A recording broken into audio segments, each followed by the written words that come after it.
Oke, nanti kebenaran nanti kita pada saatnya akan ada termin tanya jawab, jadi Anda silakan untuk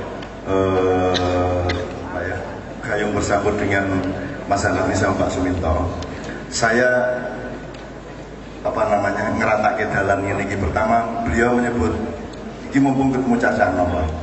Beliau menyebut era informasi. Selama ini pemahaman mainstream mengenai era informasi adalah siapa yang makin banyak menyerap informasi, dia yang menguasai dunia.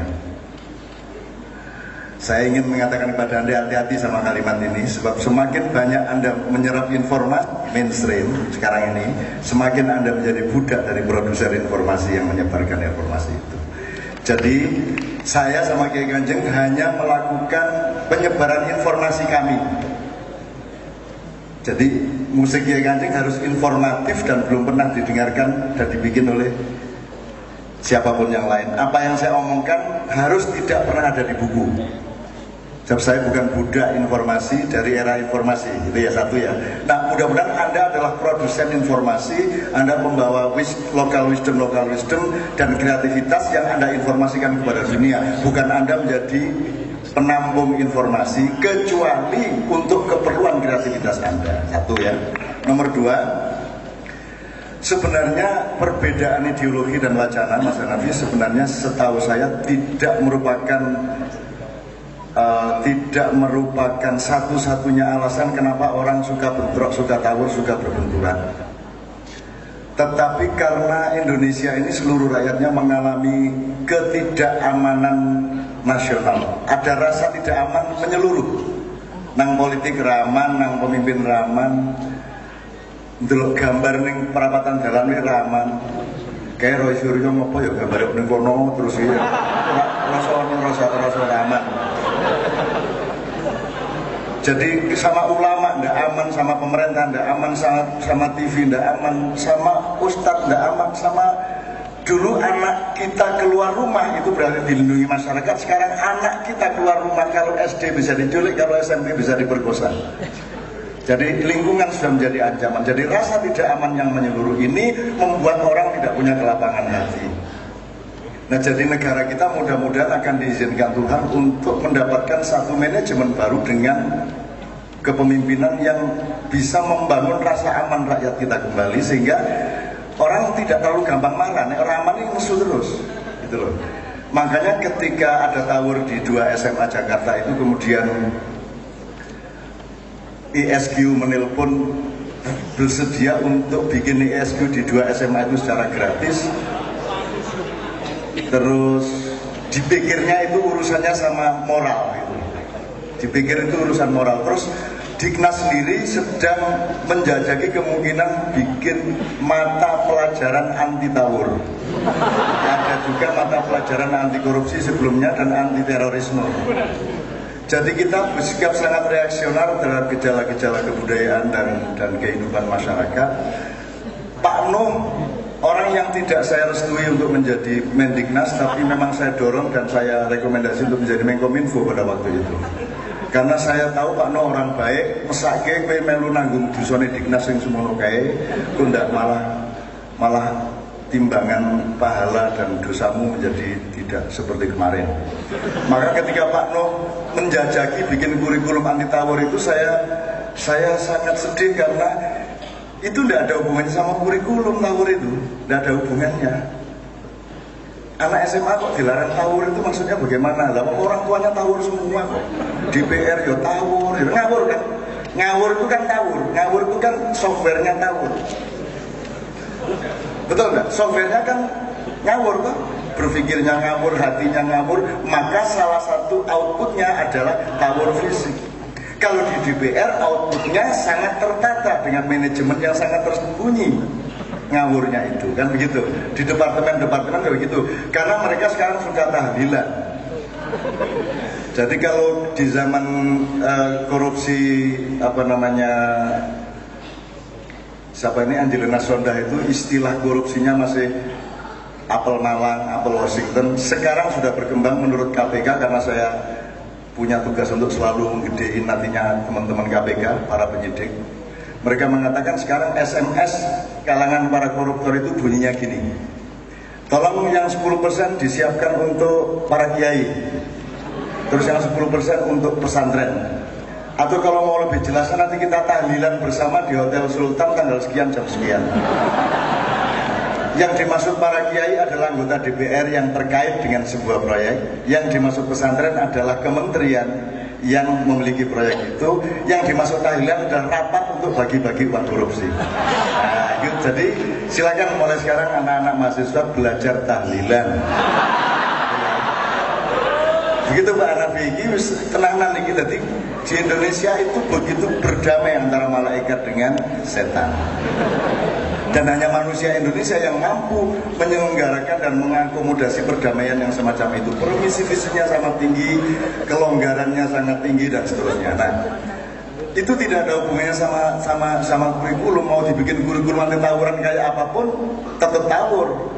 Dan yang di ESQ jangan 2 SMA itu, kalau mau ESQ ya seluruh SMA seluruh Indonesia.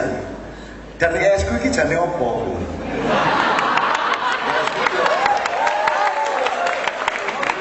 Apa di saiki iki rata-rata pegawai pemerintah ini rata-rata ESQ kabeh kuwi efeke ya opo gitu loh.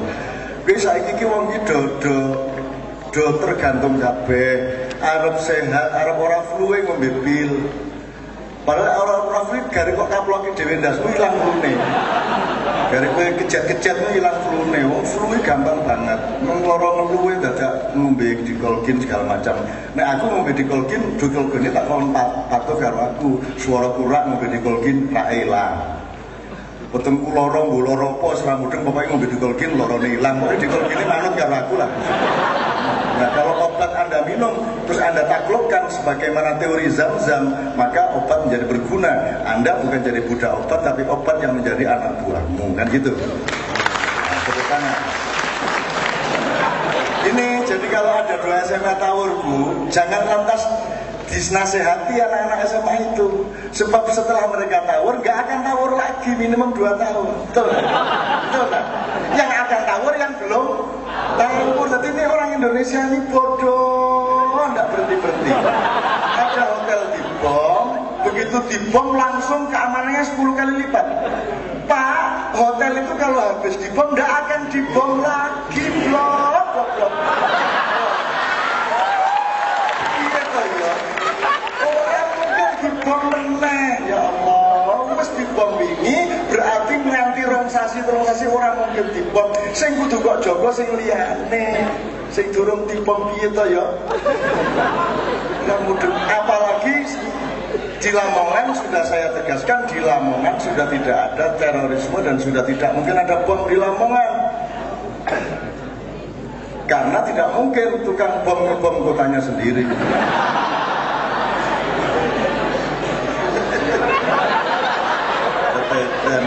Rada telat guyune. Ya. Jadi gitu teman-teman sekalian, mudah-mudahan forum seperti ini meskipun 2-3 bulan sekali itu bisa ngasih kita akurasi faham untuk menyembuhkan banyak penyakit kita. Sebenarnya tidak ada masalah di Indonesia ini. Kalau ada kesempitan-kesempitan yang aliran-aliran itu, nanti suatu hari itu isin-isin dewe. Usuran wong Jawa kok dihapusi ra iso. Kuwi kok nek tegang-tegang lu suwe guyu dhewe. Wong saiki sing bathuke ireng ngene iki saiki wis bingung dhewe le piye carane terus. Wis wong Jawa iki penipu besar. Tidak akan bisa ditipu oleh Belanda, tidak akan bisa ditipu oleh agama-agama, tidak akan bisa ditipu oleh demokrasi. Bisa gak demokrasi hidup di Indonesia? Semau-maunya rakyat Indonesia kok. Pura-pura nerima ya bisa, pura-pura tidak nerima ya bisa, tapi dianggap nerima bener ya enggak. Islam juga gitu, Islam koyo Islam ini jadinya orang mati Islam nanti ini Indonesia ini ojo Islam banget lu ndak guyu dhewe kowe. Wong Indonesia iki sekolah ning pengen bolos kan gitu kan. Sing penak ki bolos ning nek ora sekolah ora penak, sing penak ki sekolah ning bolos kan gitu kan. Oke, terakhir. Sebelum saya kasih lagu kemudian Pak Minto, terakhir gini loh. dari seluruh problem itu saya selalu bahagia. Apalagi malam ini saya melihat bukti visual yang sangat bahagia. Ini Anda ini rezekinya akan berlipat-lipat dibanding generasi saya. Terus tak percaya aku ya. Lemo amin menjeruati ya. Sebab apa? Rizki orang yang mendapat rizki itu seperti kumis atau seperti rambut. Semakin sering dicukur semakin subur dia. Ngerti ya? Percaya nggak? Kalau Anda eman, Anda pelit, rezekimu sedikit. Tapi kalau kamu berani mencukur, maka dia makin subur, bahkan makin gede-gede. Anunya tuh, helai rambutnya. Anda lihat, generasi saya gondrong kan? Generasi sesudah saya agak. Generasi terbaru gundul kan? Kenapa? Karena generasi Indonesia yang terbaru memiliki keberanian untuk memotong rambutnya melebihi generasi sebelumnya, maka rizki mereka akan makin besar. Oke, saya dulu KPW ya. Itu, ini kelihatannya mainan tapi serius. Barang siapa eman untuk untuk berbagi, maka rizkinya juga sangat sedikit. Siapa yang menyah-nyah untuk berbagi, maka Allah akan menyuburkan rizkinya. Karena kumis itu seperti itu. Gitu ya. Kalau tidak percaya alismu besok cukur. Saya tanya, dalam waktu seminggu balik enggak? Balik kan? Alismu balik. Kalau tumbuh lagi. Tapi selama bertahun-tahun kan tidak pernah kamu cukur. Dia bertambah panjang enggak? Enggak kan? Jadi dia ini hakikatnya tumbuh atau tidak? Loh, kalau tumbuh kenapa enggak sampai ke sini? Kan berhenti di sini. Nah, ini pelajaran untuk wahai umat manusia, ciptaanku semua. Berkacalah pada alismu itu.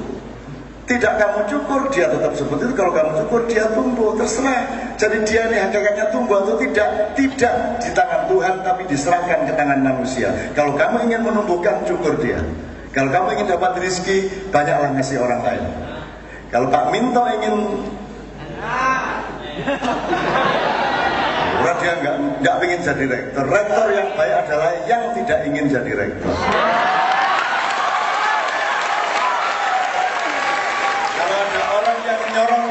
Menyorong dirinya agar menjadi rektor, berarti dia bukan rektor yang baik. Di dalam Islam tidak ada kita masuk ke masjid terus bilang, ayo makmum gini kabeh, ayo makmum. Selalu makmum yang mengajukan mendaulat imamnya kan begitu. Jadi tidak ada imam mengajukan diri, maka dia juga tidak akan menyorong-nyorong diri menjadi rektor, karena pada dasarnya dia adalah rektor yang baik. Sehingga jadi Yusuf aku ngerti teteanmu dia. Saya kenal dia sejak SMA, jangan khawatir, saya seniornya dulu, dia setor puisi ke saya redaktur koran waktu itu. Oke, sebelum Pak Minto, saya minta nuansanya kita pindah supaya Indonesia ini terasa sebagai negara yang paling punya keragaman. Saya minta Mas Imam Fatawi, keponakannya Oma Irama, tapi belum diakui ya, untuk membawakan sebuah nomor, tapi bukan namanya Oma Irama, supaya anak-anakku terangsang untuk belajar sejarah, supaya memahami masa depannya. Anda harus mengenal masa silamnya. Saya ingin Mas Imam membawakan sebuah lagu lama Mas Minto zaman masih SD kira-kira, judulnya Beban Kasih Asmara.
Janganlah aku dirayu, janganlah aku menggoda, tak sanggup ku menahan beban kasih asmara, beban kasih asmara.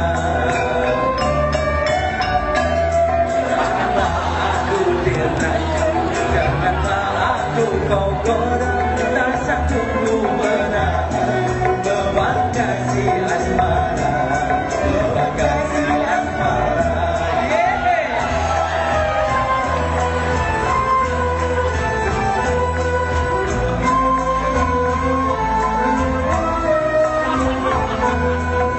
Aku menderita, lalu dilamun duka, karena hati tergoda oleh kepala asmara.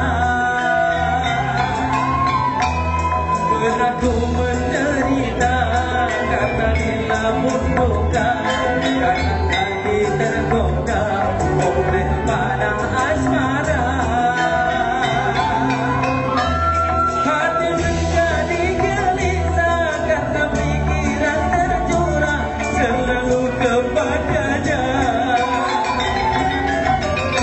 Apa yang telah ku alami jangan sampai kau ulangi, tak sanggup ku menahan beban kasih asmara, beban kasih asmara.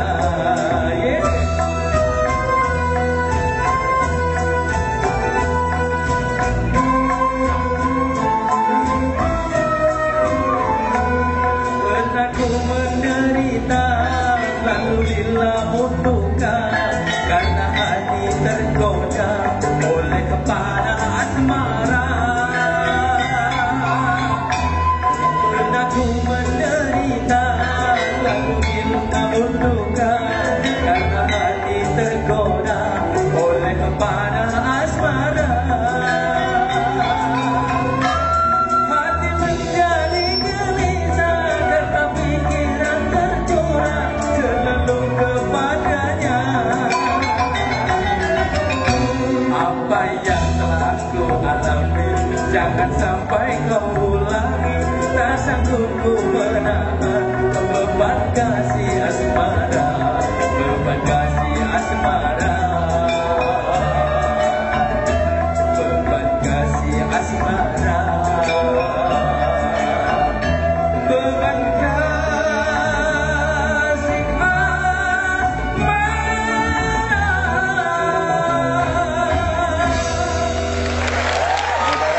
Sebenarnya saya diusuli oleh Mbak Fia karena imam sudah terlanjur bersemangat dan dia satu-satunya yang belum kawin dia Kanjeng, maka selalu kita akan kasih dia privilege.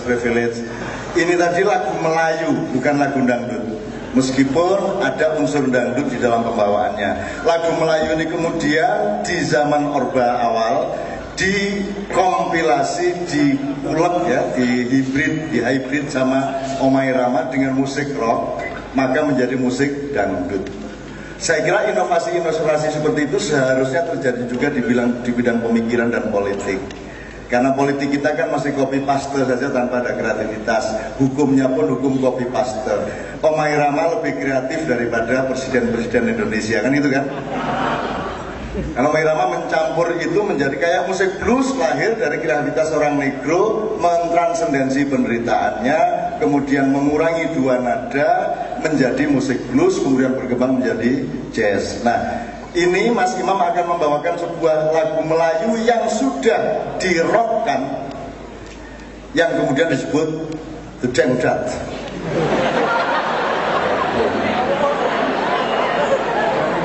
Aneh orang Amerika itu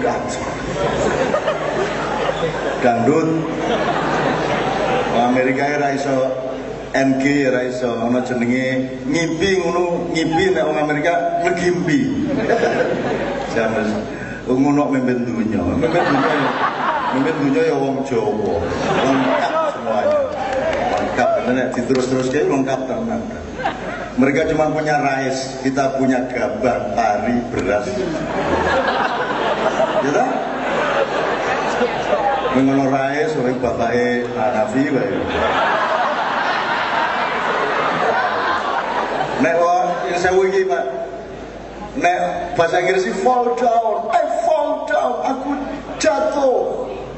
Nek wong Jawa sih tiba piye sih? Nek ngene ngelorot, ngene jungkel, ngene lah.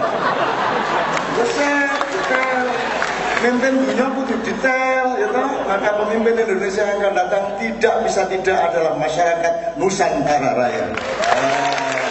Emang musik.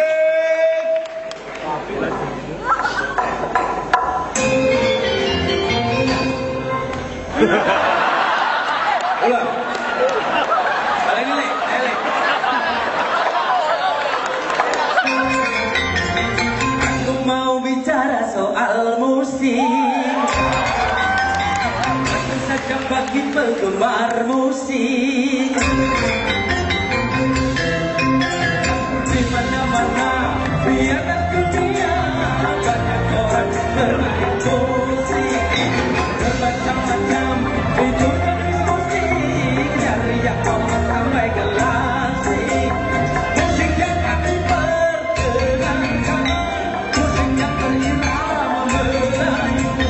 Siapa suka mari dengarkan, yang tak suka boleh bertamu. Bagi pemusik yang anti Melayu, boleh benci jangan mengganggu. Biarkan kami mendatangkan lagu kami, lagu Melayu.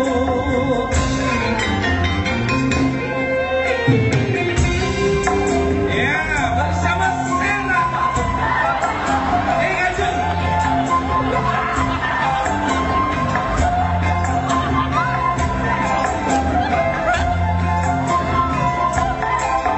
Lain kepala, lain pula kesenangannya pada musik. Dari itu mainlah musik, asalkan jangan saling mengusik. Asik.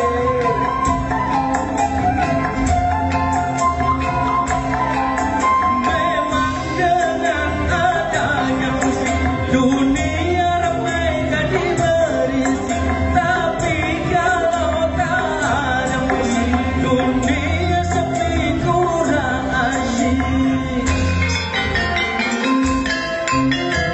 Di mana-mana di atas dunia banyak orang bermain musik. Bermacam-macam itu jenis musik dari yang common sampai klasik. Musik yang kami perdengarkan, musik yang berirama Melayu. Siapa suka mari dengarkan, yang tak suka minggir. Bagi pemusik yang anti Melayu, boleh benci jangan mengganggu. Biarkan kami mendatangkan lagu kami, lagu Melayu.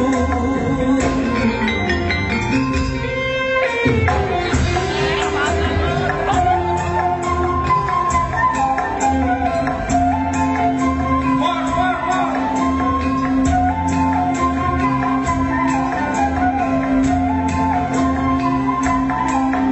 Lain kepala, lain pula kesenangannya pada musik.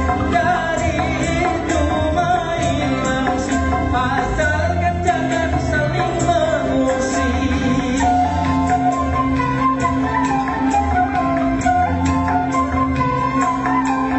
Memang dengan adanya musik, dunia ramai jadi berisik. Tapi kalau tak ada musik, dunia sepi kurang asyik. Di mana-mana di atas dunia banyak orang bermain musik. Bermacam-macam itu jenis musik dari yang common sampai klasik. Musik yang kami perdengarkan, musik yang berirama Melayu. Siapa suka mari dengarkan, yang tak suka boleh bertamu. Bagi pemusik yang anti Melayu, boleh benci jangan mengganggu. Biarkan kami mendengarkan lagu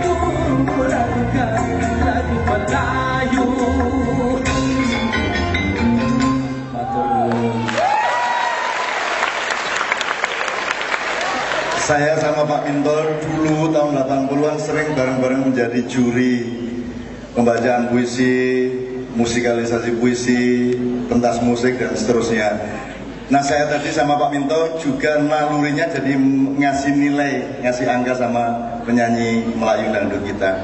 Jadi saya memberi vokal dan kemampuan menyanyinya 9. Imam, tepuk tangan.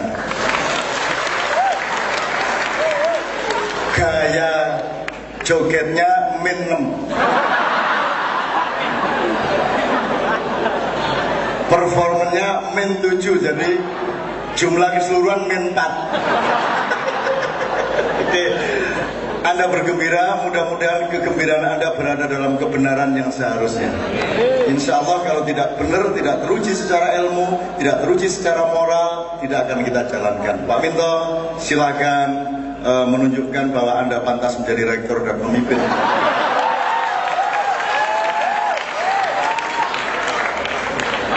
Kalau tidak seperti ini bukan Cak Nun, ini orang gila sejak orang. Saya dulu pernah 3 hari 3 malam di Tebu Ireng sama dia. Saya tidur di rumahnya di Menturo waktu belum ada listrik, masuk Menturo besok buang. Saya memang anak beliau, adiknya gitu. Saya lulus doktor, dia ikut bayar. Ini nggak ngomong kosong, tapi beliau ikut urunan bayar denda kuliah saya karena saya S3-nya sangat lama, 9 tahun.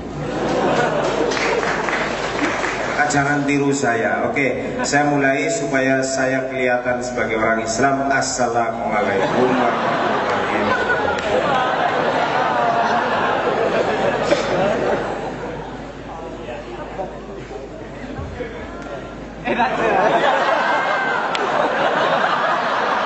Ini musuhan gigit dia. Hanya sekarang saya ngalah. Saya tidak berkumis, saya tidak gondrong lagi. Karena dulu kalau fotonya dijejernya di Bernas, di Masa Kini, di KR itu tahun 7 bulan itu mesti dikira kakak beradik. Pasti begitu. Tentu ya malam ini kita bergembira Cak Nun setelah 12 tahun, setelah 11 tahun kesini lagi. Artinya dalam waktu 11 tahun ini kesini 3 kali. Dan ngundang dia sama teman-temannya ini, Mas Joko Kanto, Nevi dan seterusnya, itu susahnya setengah mati. Jadi sebenarnya saya di sini itu tidak untuk menjadi narasumber atau apapun namanya versi mahasiswa. Saya itu nemani tamu saya itu yang sebenarnya itu. Makanya tadi ketika saya misu asu gitu sama dia itu, ini misuan yang khas local wisdom sebenarnya.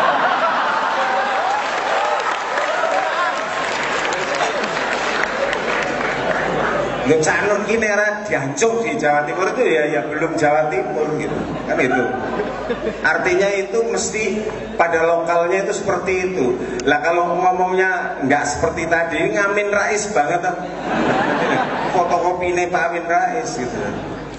Jadi yang namanya, kalau saya dari Banyumas, yang namanya Ahmad Tohari itu pimpinan pondok pesantren. Nulis novel saja visualnya ya asu buntung, tidak hanya asu buntung gacar oleh gugu parut. Jadi dia itu sebagai seorang novelis, sebagai kiai pimpinan pondok pesantren, dia mau ngomong fikih pakai tai kerbau ya boleh saja.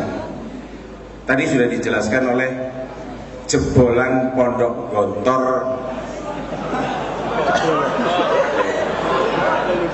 Ini jebolan pondok Gontor betul. Kalau pengen tahu ceritanya, Cak Nun itu di pondok Gontor keluar karena ngebelain temannya yang nyuri sandal. Sudah minta maaf dikeluarkan, Cak Nun ikut keluar, kemudian ke Jogja.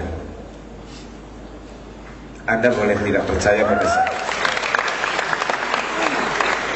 Beliau tinggalkan Fakultas Ekonomi karena di Fakultas Ekonomi Gajah Mada 3 bulan kuliah beliau tidak dapat apa-apa. Tapi sampai sekarang otaknya lebih dari Profesor UNY.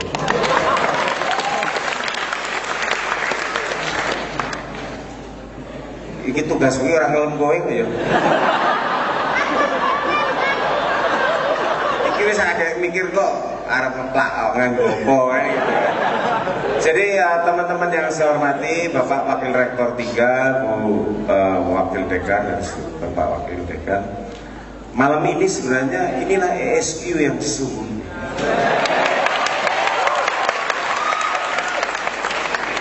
Jadi nggak usahlah pakai simbol-simbol 165 dan seterusnya.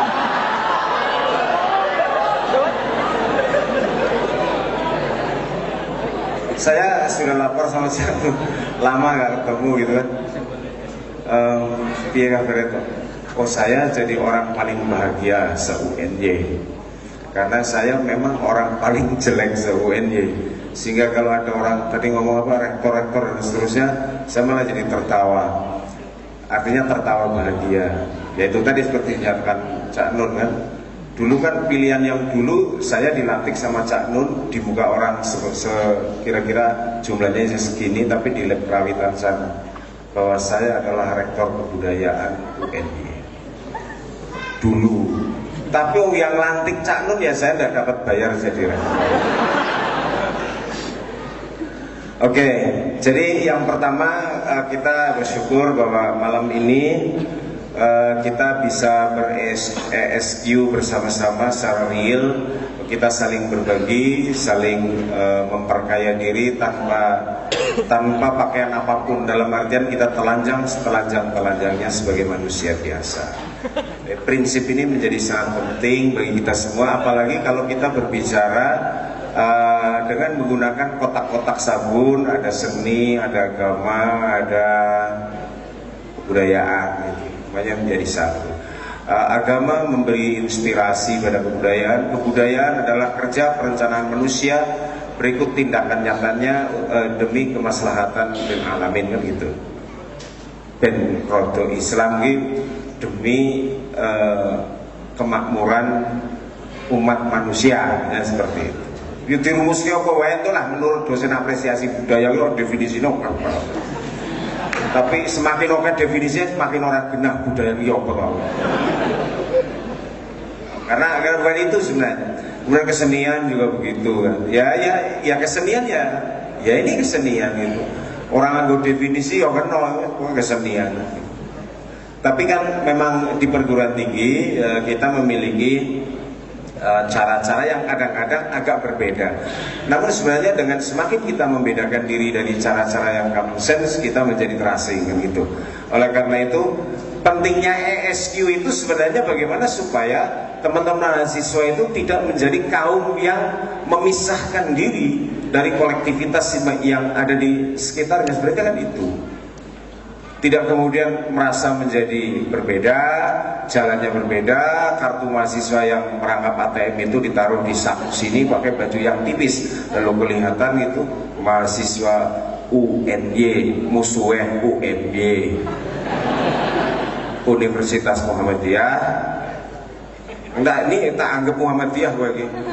UMY, ini UGM, jadi ini UGM daden-daden. Universitas Muhammadiyah, lalu sini UNY, Universitas Nahdien Yogyakarta. Nah, karena seperti itu, lalu aku iya dosen UNY, aku berarti dosen Nahdien, aku maksudnya apa? Aku ya ini aku ora cetha jarene gitu kan. Makanya aku jare cah Muhammadiyah apa? NU loh, aku ya Muhammadinu, kata Sanun gitu. Makanya buat Nahdlatul Muhammadiyin yang tapi kan ini persoalannya kan bahasa Arab Nahdlatul ya bahasa ikatan itu kan itu kan. Jadi kalau saya dan Pak Bambang ketemu Pak Warek 3 gitu ya, kira-kira 3 gitu, saya dan Pak Bambang sama-sama pernah gamelan udut. Saya tanya, wah nembe ngeses toh Pak R3 gitu sama saya kata, nggih menika rombongan NU Nahdlatul Udud. Ini kebudayaan itu seperti itu, jadi tidak usah pakai kemudian tegang-tegangan terus nek ora assalamualaikum terus ra Islam gitu loh. Ya enggak lah, wong di alam kubur itu kata Kiai Beling ini kan itu kan manrobu buka, enggak man partai muka. Oh, enggak ada yang nanyakan partai, enggak ada di sana. Tadi sudah konsultasi sama Nabi Muhammad kalau katanya. Apa tuh kui ya, tadi kan gitu.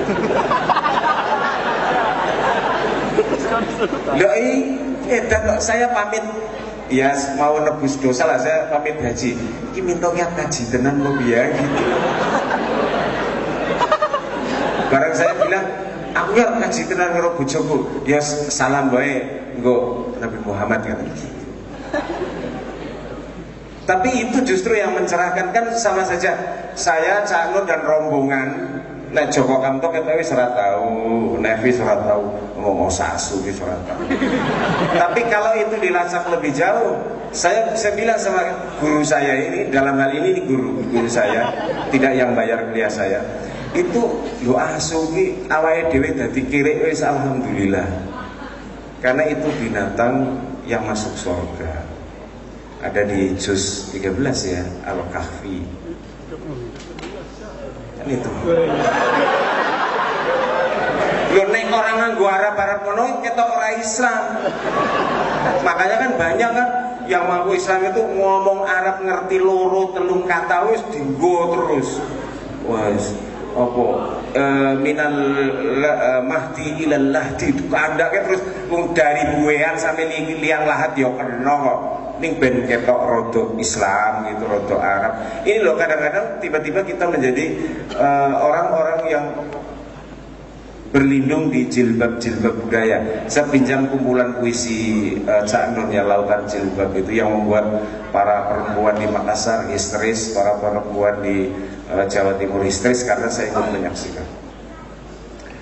Saya ini selalu mengikuti kapan dia pergi, kapan dia mau ditangkap polisi, saya ngerti.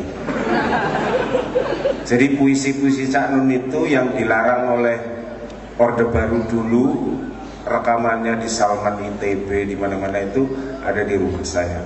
Teks-teksnya hanya ditulis pakai mesin ketik kelurahan, itu juga diberikan ke saya. Jadi saya adalah dulu dokumentator puisinya Cak Nun. Terutama puisi-puisi yang dilarang di mana-mana, di Sono Budoyo, Taman Budaya, Salman, Tim dan seterusnya itu.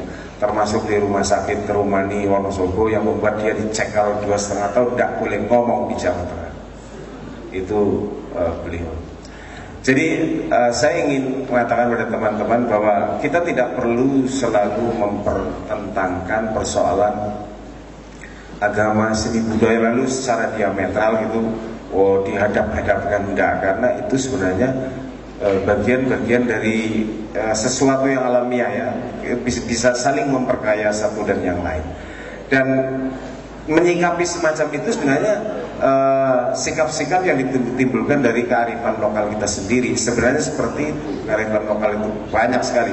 Makanya kalau Cak Nun ngomong Jawa itu mesti pemimpin dunia, karena Yahudi pun menurut Cak Nun itu turunan Jawa, karena bahasa Inggrisnya juga Jewish.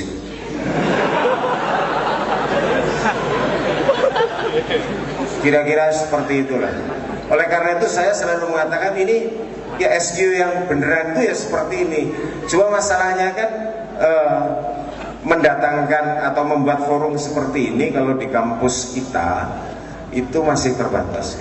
Oleh karena itu awal ini yang dimotori oleh teman-teman BMPS itu bisa, saya harapkan bisa terus-menerus dilakukan secara periodik. Kebetulan ada Bu Wadek 3 di sini, mungkin suatu ketika diadakan lagi dalam bentuk yang lain dan seterusnya. Saya kira tidak usah dievaluasi, direfleksi, ini pasti berbekas ketimbang yang ESQ berapa jam itu dilatih nangis lah, dilatih seperti itu. Game bayare karo Ari Ginanjar larangnya ra jaman. Wedan tenan. Kok kekno aku tak nggo tuku rokok itu satrep. Niki enten ada Pak Rektor nanti biar ngomong sama Pak Rektor yang malam ini berangkat ke Jepang. Tapi ke Jepangnya ndak pulaan ESQ ndak, percaya. Pak Rektor malam ini, betul ya malam ini pergi ke Jepang selama 10 hari. Sedianya akan hadir bersama kita karena begitu tertariknya tidak kepada Hanafi Rais, tidak kepada Cak Nun, tapi pada saya. Itulah sebabnya beliau menyempatkan diri pamit kepada saya walaupun hanya lewat SMS saya gitu. Artinya benar kata Eva, saya di atas rektor. Nah ini SQ, jadi memang harus tertawa, jangan nangis terus. SQ kok nangis nah, kalau kayak gitu latihan teater saja di Unstrat. Unstrat itu lebih ESQ daripada yang itu. Kalau latihan nangis, latihan petakilan kayak wong edan gitu lah, sudah oke itu untuk jadi manusia. Artinya itu kita mencoba melihat keseluruhannya itu dalam jaringan seni, agama, budayaan gitu. Dan jaringan seperti itu sehingga mestinya kita itu di dalam menyongsong kehidupan ini tidak kemudian terbelah-belah. Itulah sebabnya Jawa itu mengajarkan empan papan. Gimana gitu. Loh saya di malam ini tentu tidak sedang jadi guru besar. Pasti kalau guru besar kan kalau saya sedang menguji Bu Wadek 1 itu saya guru besar untuk dapat doktor. Di sini saya ya sudah gelandangan lulusan Universitas Malioboro. Itu kuliahnya di bawah Patung Sudirman. Senior saya ini guru kami waktu itu sekarang menghilang di Bali, namanya Lurah Unggulan Luparagi. Jadi dulu saya banyak kuliahnya di sana, tidak di kampus. Kuliahnya ya kongko-kongko, udut, leda-lede, itu gitu aja. Kok bisa jadi profesor ya? Itu bukti konkret. Nah, yang menurut metode penelitian ilmiah itu data empirik yang valid. Mau diuji pakai validitas apapun itu buktinya. Ya tentu yang bisa gini-gini kan hanya satu profesor di UNY. Profesor yang lain mungkin ya gengsi muni osasuno karena ngarepe kiai meneh. Mesti ora wani. Padahal asu ki ya padha kucing, padha ayam, padha jaran, padha kebo. Apa kok nek asu kok tiba-tiba menjadi asosiasinya itu dan seterusnya itu. Apa? Itu karena dibentuk oleh cara berpikir kita. Kita cenderung seperti itu. Saya ini kalau ketemu Pak Kusman itu yang botak kayak Suryo Paloh itu dosen bahasa Inggris senior saya, kakak saya dari Kebumen. Itu kalau ketemu saya, dia haji sudah 2 kali, umroh tiap tahun itu. Nah ketemu saya kalau belum ngomong bajingan itu Kusman Abdi MA. Bajingan minto neng di wae.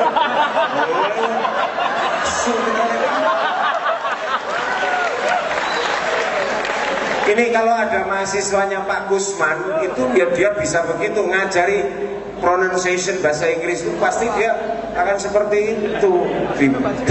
Time nggak bisa. Das akhirnya anak Bantul itu das.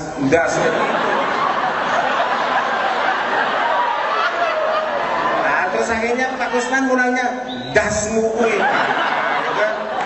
itu kalau tidak seperti itu bukan Kusman namanya. Nah kalau tidak seperti tadi bukan Cak Nur. Kalau tidak seperti tadi bukan, kita masing-masing memiliki unikum. Nah ketika kita memandang sesuatu apakah kesenian dan apapun kelompok-kelompok yang ada di UNY ini artinya kelompok mahasiswa kegiatan yang kita memandang jangan selalu dengan kacamata yang harus sama dengan kita. Tetapi kalau memang itu terjadi, yo ben, gitu saja. Biasanya seperti saya ini loh. Saya ini kan tahu persis ini Bapak Ibu pejabat di UNY. Saya ini orang yang tiap hari kalau ngajar kampus, rapat senat, apapun pakai jin. Karena jin itu simbol demokrasi bagi saya. Saya ngerti kok ada larangan, ada anjuran terutama mungkin dari Pak Warek 3, Bu Wadek 3, nek calon guru ki orang nganggo jin. Kalau saya jawabnya gampang saja, Pak Marianto, jin itu kan produksi Bandung toh, produksi Ungaran, produksi dalam negeri lah. Katanya harus aku cinta produk Indonesia. Artinya yang tidak suka jangan melarang yang suka. Itu saja, kan enak gitu. Sama aja yang tidak suka nonton apa mau sing gembenan kayak mau yo rasa ndelok tutupi ngene nginjen bae. Misalnya seperti itu. Nah, yang mengadakan itu, kata Cak Nun tadi kepada saya, yang mengadakan itu kalau tidak dilihat ya jangan marah, jangan memaksa orang untuk melihat. Itu kan enak. Jadi seperti itu. Seperti hubungan saya dengan para atasan saya juga begitu. Saya selalu konsultasi pada Bu Wadek 1, Bu Wadek 3. Walaupun saya lebih senior, tapi saya tahu dunung saya di mana. Ini lolok-lolis. Sehingga dengan cara seperti itu, saya dengan Pak Marianto di luar kampus saya panggil Dimas karena dia adik saya, sama saya Kamas. Tapi di rapat senat saya akan panggil beliau adalah Bapak Wakil Rektor 3. Ini cara ngempake gaman. Ora kok saben pekso ki mesti nggo mateni wong ya, kalau ki nggo mateni wong ra apa-apa pisan-pisan gitu. Tapi kan juga untuk ngiris apel, ngiris telo dan seterusnya gitu. Artinya ada tempatnya sendiri-sendiri. Nah, saya ingin mengajak calon-calon cendekiawan dan juga teman-teman peserta konferensi internasional HISKI. Jadi kan banyak yang datang dari mana-mana saya tahu karena ada magnet di sini, kemudian sampai di luar sana di Tejogosumo yang luar. Jadi mari kita memandang segala sesuatu itu dengan arif. Kita ikhlas saja lah, kita ikhlaskan saja. Jadi seperti tadi dikatakan oleh Cak Nun, menjadi orang jelek, yang ngaku jelek itu susah, sama semua orang ngakunya baik gitu kan. Nah, daripada kita kemudian jadi orang yang munafik, yang tidak mengakui apa adanya, ya mendingan stigma banyak sekali yang jelek misalnya pada saya ini, ya rapopo jan aku elek, kalau saya gitu. Rapopo jan aku elek, ning ora ketang elek, ning APM mesti ono ora ketang sithik. Kalau saya gitu. Saya ini orang jelek di UNY, tetapi percayalah bahwa saya ada baiknya walaupun sedikit. Itu loh yang kadang-kadang yang dilihat elek tok, sing nek mulang sak geleme dhewe, yang ngajar semaunya sendiri. Kalau hari Senin tidak pakai biru-biru seperti seragam pabrik mana gitu kan.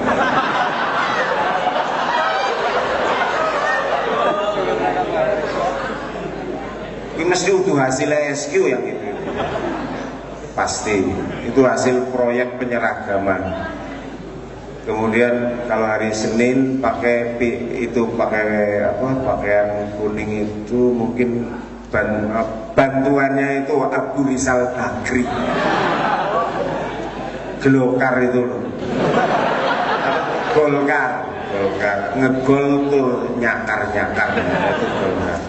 Kemudian nanti kalau Jumat itu, nah ini loh saya itu terus terang Pak Warek 3, ini saya katakan pada mahasiswa, sebenarnya saya adalah orang yang paling menentang kalau hari Jumat semuanya harus pakai baju koko. Karena Islam itu tidak ditentukan oleh baju koko. Koko itu kan model itu Myanmar, model biara Shaolin loh itu. Lalu diklaim baju takwa. Artinya apa? Sing seneng nganggo yo ben, sing ora yo ora apa-apa gitu. Saya sebenarnya baju model kayak gitu ya kayak gini nih yang dipakai Cak Nun ini. Ini wajib kalau hari Jumat. Nah ini Cina, cedot Cina. Kalau kami teman-teman ini sudah biasa pakai baju seperti ini, saya koleksinya banyak sekali. Teman-teman dulu memberi saya yang dari Blaco lah, dari apa segala macam. Ya dari zamannya teater Gandrik, zaman apa itu saya punya banyak sekali dan dulu sering saya pakai. Tapi begitu ada kewajiban baju koko itu tak seleh kayak ngerti ora? Matamu sembret saya bilang.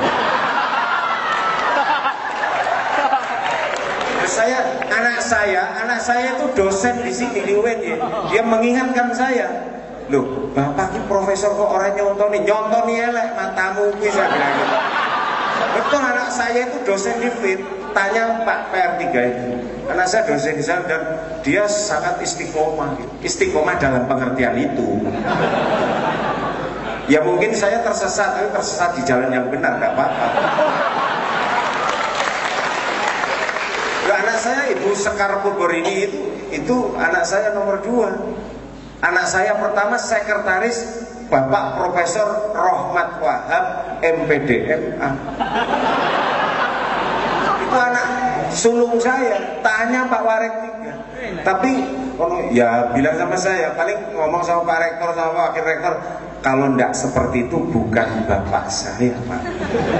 Dengan bangga anak saya akan begitu, karena tahu manusia itu ada unikumnya. Tentu saya tidak melarang teman-teman yang suka pakai baju koko, tapi kalau memakainya itu terpaksa supaya kelihatan ini oleh pimpinannya, itu namanya munafik. Wis kon diteku elek rapopo ono buadek 1 di sini sekarang. Toh saya tidak butuh naik pangkat lagi. Ada Pak Wadek 2 juga. Pokoknya saya butuhnya nek lunga disangoni itu saja. Terima kasih. Ya, betul.